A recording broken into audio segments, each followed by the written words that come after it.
India has signed a 10-year agreement with Iran to operate and manage the Chabahar Port, marking a significant milestone in India's first venture into overseas port management. But what does this mean for India and Indian businesses? Let's delve into the details. The story of Chabahar Port began in 2003 when Iran offered India the opportunity to develop this strategic location. India agreed to invest primarily in infrastructure development, but progress was slow due to the complications arising from US sanctions on Iran. This offer came on the heels of a 2002 deal between Pakistan and China to build the $248 million Gwadar port.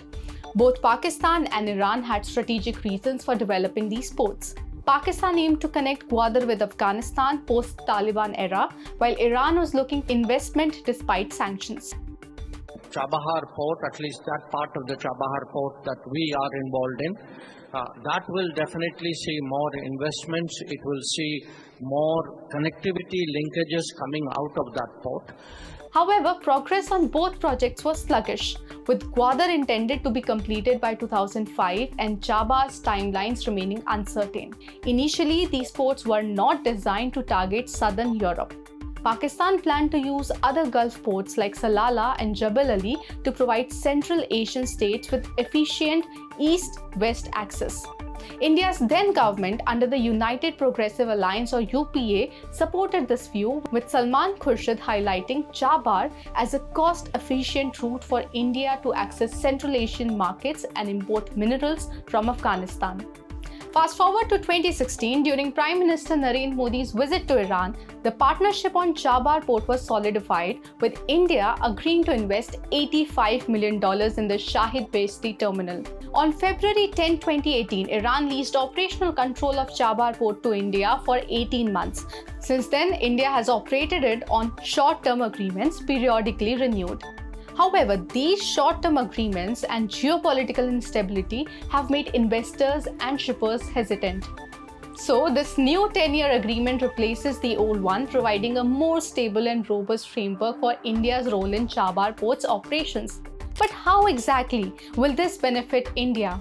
This strategic move aims to bypass Pakistan, establishing direct access to Afghanistan, Central Asia, and the larger Eurasian region, effectively countering Pakistan's Gwadar port and China's Belt and Road Initiative. According to industry estimates, the International North-South Transport Corridor or INSTC route is 15 days faster than the traditional Suez Canal route. Landlocked Central Asian nations like Kazakhstan and Uzbekistan stand to gain significantly from Chabahar's gateway to the Indian Ocean region and Indian markets. As it stands, India's investment in Chabahar is estimated at $85 million with an overall exposure of $500 million to the project. The Ministry of Shipping has established Indian Ports Global, a state-led venture with Jawaharlal Nehru Port Trust and Kandla Port Trust, aiming to replicate Chabahar's success in other countries, eyeing projects like Paira in Bangladesh. Plans are underway to integrate Chabahar Port with the International North-South Transport Corridor, enhancing India's connectivity with Russia via Iran. Now, this integration could significantly bolster trade efficiency and economic ties across the region. If you like this video, don't forget to subscribe to Business Standard.